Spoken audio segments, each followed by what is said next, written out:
Bear Grylls के लिए मैं क्या बोलूं? दिमाग है या सर्वाइवल की एनसाइक्लोपीडिया? इतने सारे ट्रिक कहाँ से लाते हैं? ट्रिक्स छोड़, लुक्स देख। सिर्फ आग जलाने के 1001 तरीके हैं उनके पास।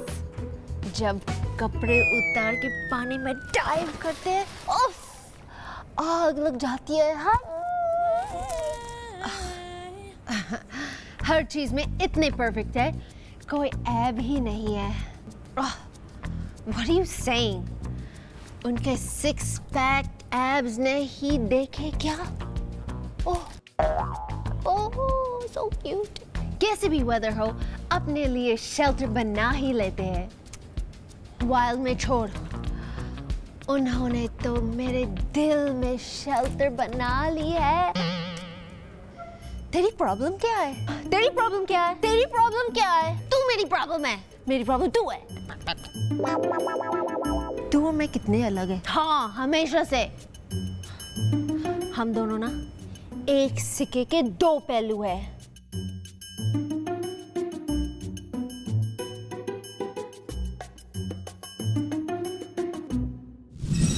जैसे मेरे दो साइड्स हैं, एक स्वीट और एक दूसरा स्पाइसी, वैसे ही सिएरा नेवाडा के भी दो साइड्स है, स्नो और जंगल। आज बेयर ग्रिल्स को वाइल्ड के इन दोनों साइड्स को सरवाइव करना है, जहां है जंगल और स्नो भी। कंक्रीट के जंगल में सरवाइव करना हमने सीख लिया, लेकिन रियल जंगल में कैसे सरवाइव करना है, ये जानने के लिए हम चलेंगे एक जर्नी पर, दुनिया की सबसे रिमोट और अनदेखी लोकेशंस पे, जहां सरवाइव कर पाना मुश्किल ही नहीं, नामुमकिन है। लेकिन एक शख्स है जिनका मिडिल नाम नामुमकिन है, और दुनिया भर के खतरनाक जंगल जिनका प्लेग्राउंड है। इस बार बेयर ग्रिल्स लैंड करने वाले हैं सिएरा नेवाडा के माउंटेन्स में पैराशूट की हेल्प से। Welcome to man versus wild with me Sunny Leone. Sierra Nevada एक स्पेनिश फ्रेज है जिसका मतलब होता है स्नो कवर्ड माउंटेन्स। कहते हैं ना, नाम से ही बहुत कुछ पता चल जाता है। तो इस बार बेयर ग्रिल्स को मेनली दो चीजों से खतरा है, एक माउंटेन्स, दूसरा स्नो। लेकिन वाइल्ड में डेंजर अनइनवाइटेड गेस्ट की तरह होता है, कभी भी किसी भी फॉर्म में आ सकता है। डेंजर चाहे कैसे भी आए, बेयर ग्रिल्स डरने वालों में से नहीं है। मैं छोटी सी झील में उतरने में कामयाब रहा, पर इसका पानी बहुत ठंडा है, तापमान काफी कम है। मैंने इतनी ऊंचाई से इतनी तेज लैंडिंग पहले कभी नहीं की। ऐसा करने से क्या क्या हो सकता है मैं अच्छी तरह से जानता हूँ। ये दूसरी बार है जब मैंने पानी में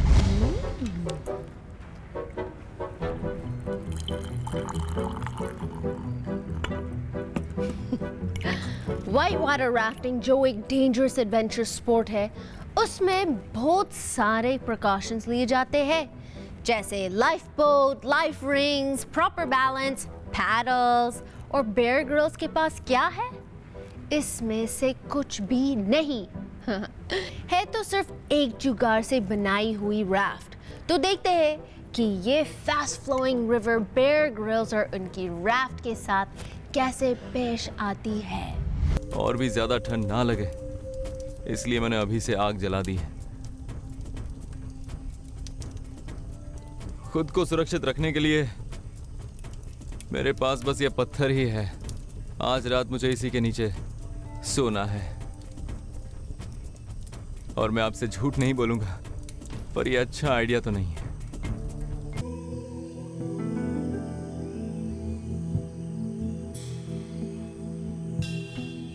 ये थोड़ा रिस्की तो है, पर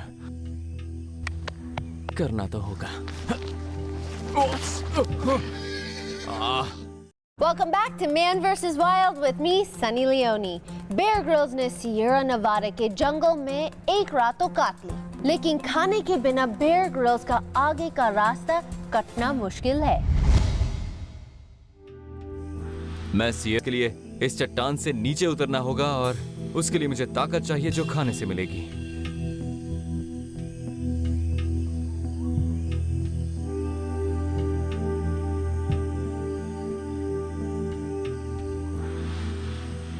वहां पर कुछ घोड़े घास चर रहे हैं और इन्हें यहाँ पर देखना बहुत खुशकिस्मती की बात है, क्योंकि ये उन गिनी चुनी जगहों में से है जहाँ पर आज भी घोड़े जंगल में आजादी से घूमते हैं। हो सकता है ये कहीं तबेले से भाग कर आए हों।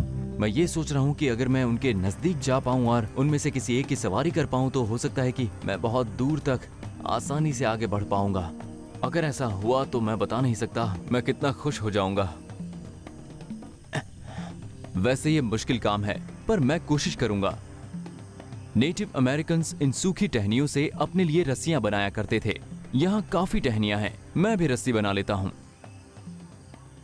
मुझे बस इसकी लंबाई का सिरा मिल जाए, उसके बाद मैं इसमें एक और टहनी लेकर इन छेदों से उसे निकालूंगा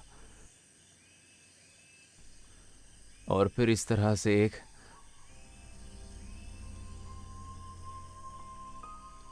टहनी इसमें लगाकर इस तरह से सारे सिरों को एक साथ पकड़कर इसकी मदद से आपस में बांध दूंगा और ये हो गया।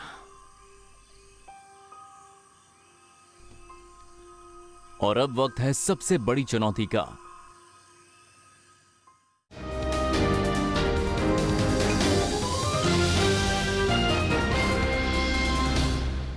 गौर से देखिए इस जानवर को, इसके कटआउट को। रियल हॉर्स की अराउंड 500 kg वेट और 1.5 मीटर की हाइट होती है। इनफैक्ट हम पावर को भी हॉर्स पावर में मेजर करते हैं। तो बेयर ग्रिल्स का वाइल्ड हॉर्स राइडिंग करने का आइडिया काफी वाइल्ड नहीं, वाइल्डर नहीं, वाइल्डेस्ट है। घोड़े से डर नहीं लगता है साहब, उसके किक से लगता है। आई होप बेयर ग्रिल्स इस घोड़े को पीछे से अप्रोच नहीं करेंगे।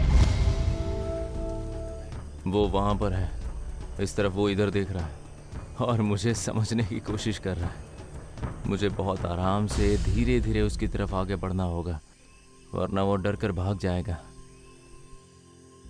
अगर मैं साथ में ये हरी घास ले जाऊं तो शायद बेहतर रहेगा। यहाँ यही घास उगी है। मैं चाहता हूं वो इस घास के लिए आगे बढ़े और उसी बहाने वो मुझे भी सूंघ ले। वो मुझे जानना चाहता है और मैं चाहता हूं कि मैं उसके और करीब जाऊं, क्योंकि जितना करीब जा पाऊंगा उतना अच्छा होगा। आ जाओ, आ जाओ, आ जाओ, आ जाओ, आ जाओ। बहुत अच्छे, खा लो, आराम से खाओ। हम दोस्त हैं।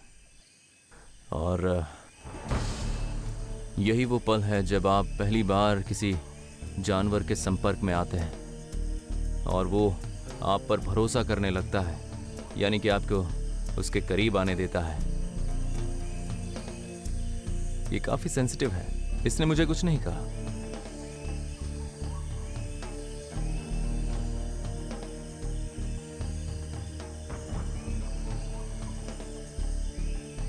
इसके ऊपर अच्छे से हाथ फेरिए और इससे यकीन दिलाइए कि आप उसे नुकसान नहीं पहुंचाएंगे और ये आप पर भरोसा कर सकता है।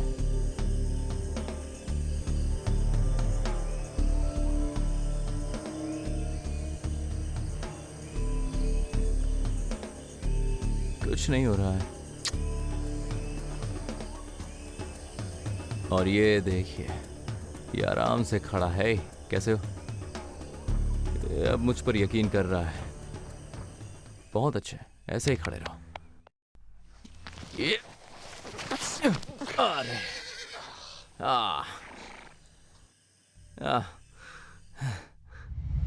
वाइल्ड हॉर्स को इतने कम टाइम में फ्रेंडली बना देना बहुत मुश्किल है।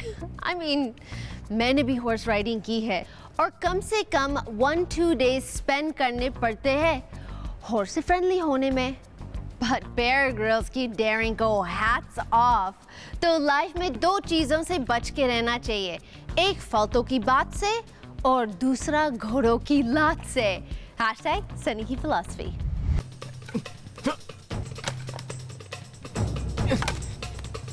लगता है मैं तैयार हूँ।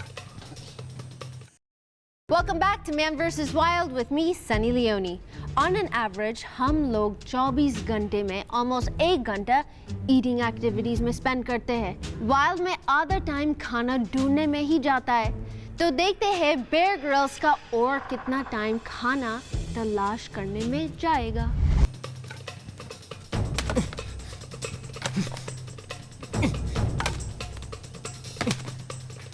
लगता है मैं तैयार हूँ.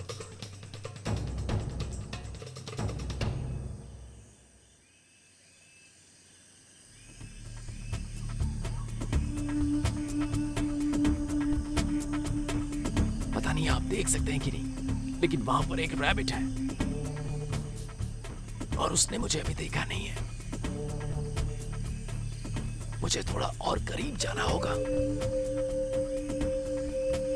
जितना करीब होऊंगा निशाना लगने के चांसेस उतने ही बढ़ जाएंगे.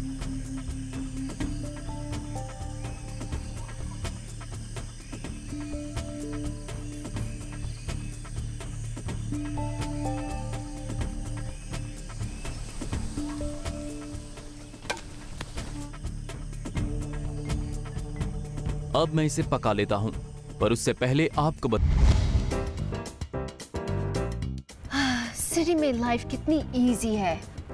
कॉल किया, खाना घर पे आ गया. दूसरी तरफ वाइल्ड में पहला खाना सर्च करो, फिर आग का जुगाड़ करो, फिर खाना कुक करो और उसके ऊपर कुछ अनइनवाइटेड गेस्ट के लिए भी रेडी रहो. सियरा के वाइल्ड में बेयर्स है जो 30 किलोमीटर के डिस्टेंस से भी खाना स्मेल कर सकते हैं. तो एक बात तो पक्की है, ये खाना बेयर ही खाएगा. अब वो बेयर होगा या बेयर ग्रिल्स, ये तो देखना पड़ेगा. सियरा नेवाडा के वाइल्ड में अक्सर लोग खो जाते हैं और स्नेक, स्कॉर्पियन एंड बेयर से ज्यादा खतरा उन्हें डिहाइड्रेशन का होता है. कुछ साल पहले एक हाइकर इन जंगलों में खो गया था. पूरे 9 डेज तक सर्च पार्टी उसे तलाश करती रही. डिहाइड्रेशन की वजह से वो मरने वाला था. He was very lucky कि उसकी जान बच गई. We all need water. I need water too. तो आज भी मैं यहाँ सर्वाइव कर पाया और अब मैं घर जा रहा हूँ. सफर काफी मुश्किल था, पर मेरे दिल में अब नेटिव अमेरिकन्स के लिए इज्जत और भी बढ़ गई है, क्योंकि वो इन मुश्किल हालात में भी सर्वाइव करते थे.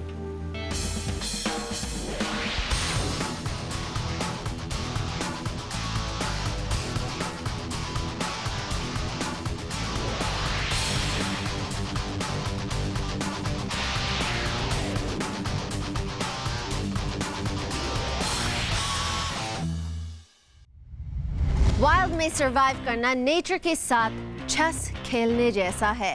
वाइल्ड में छुपे हुए ट्रैप से बचते हुए खतरों को हराना है. इसलिए सिर्फ ताकत और हिम्मत ही नहीं, दिमाग का यूज करना भी मस्ट है. तो इसी के साथ बेयर ग्रिल्स का एक और एडवेंचर पूरा हुआ. फिर मिलेंगे जल्दी ही. See you next time only on Man vs. Wild with me, Sunny Leone.